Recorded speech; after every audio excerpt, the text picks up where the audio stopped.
talking about what happens on the schoolyard and not necessarily with our kids. I want to talk a little bit about the parents on the schoolyard, the politics that happen, because a lot of parents tell me they go and they show up to drop off their kids or pick them up, and there's this whole world happening.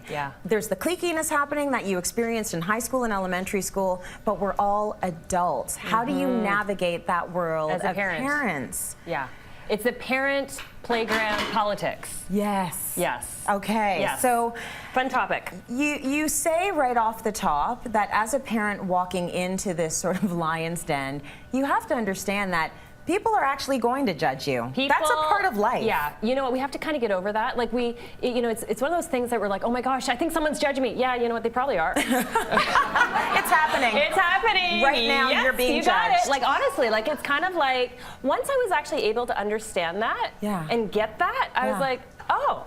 Yes. Right? Because a lot of times as girls we're like, oh, I don't really think so, right? And we kind of like play that game. No, I think they are actually. They kind of are, and I know this because I'm a television host. Right. So and people are judging. Have you ever just turned on the TV and you're watching a show and you don't know the person from a can of paint and you're just hate watching? You're like, why is she wearing that shirt? Why is her hair like that? I hate when she flips her hair. What's going on?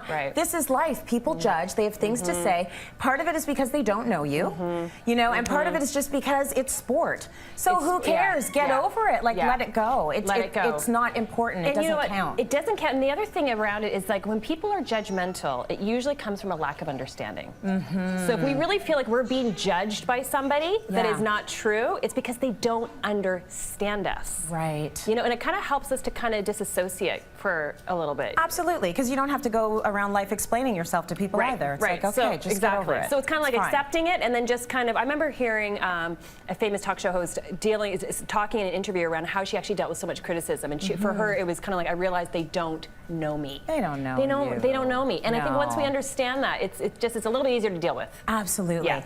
Okay, so share a bit of yourself, and this is a really good point.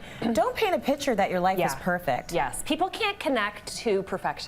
So if we come and we're completely all dolled up and we look fabulous and we're talking about how great our kids are and they just got into this program and da-da-da. They're so perfect. So perfect. People can't relate to that. And I find people connect more to hardships or struggles, and sometimes I find as women, we do these two extremes. We either like talk about everything's so perfect and everything's so wonderful, or like everything's terrible. And I find that it's kind of nice to have somewhere in the middle where we can talk about, these things are great, I'm proud of my kids for this, but gosh, man, did I have a crappy day, and then here's what happened this morning. And kind of, it just paints more of a realistic picture, and I find people can connect more to that. Absolutely. I was just talking to some of the moms, new moms in the audience, and I was saying it's so nice to have a group of moms that you like. You don't want to be around the moms that are judgy and painting this picture of how everything is so perfect. That really threw me off when I first became a mom. I thought something was wrong with my kid, my life. All my kid is doing is pooing their pants and crying, and I don't know what the cries mean.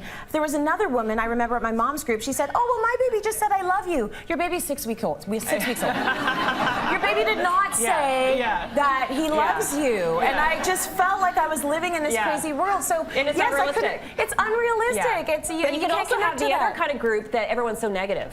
Oh, and I don't like that either. So that's what I'm saying. Like, I think you have to kind of have, like, go for the people that are kind of like the both, right? You know, because you can be like the crusty negative folks, which I don't want, or the perfection, which is not good. So anyway, so I think that's just somewhere in between. Somewhere in between, yes. My favorite tip: be friendly yet distant. You know, I teach this once to my boys all the time. Like, you know what? Dealing with tricky people, and this is for adults, this is for kids. There's going to be tricky people we don't really connect with. That's part of life. You want to be friendly but distant. And this is a cool thing. We can always decide who we want to hang out with. So when we've got those parents on the playground, they were like, gosh, you know what? They're a bit negative, or they're a bit crusty, or they talk badly, but you want to be friendly but distant. That's right. Always have that with a little bit of a wall up. A little bit of a wall, but nice. Look for 1 to 3 positive, nice parents. That's a good idea. You know what? This is another tip I tell my kids as well, and this is a good one for us as adults.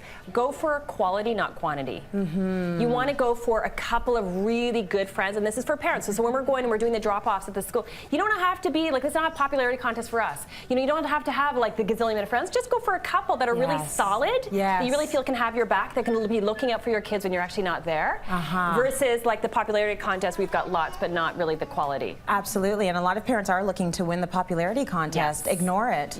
Do do your own thing, be your own person.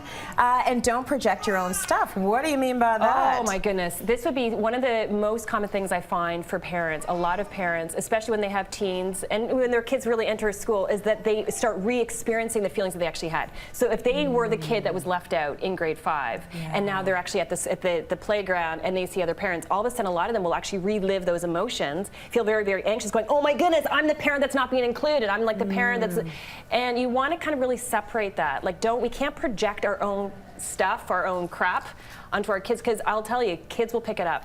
Right. They will pick it up and they will mirror it right back. Okay. So you got to realize, you know, this is my own issue, this is from my past. Let's just focus on the present and what are the baby steps I need to do to kind of move forward.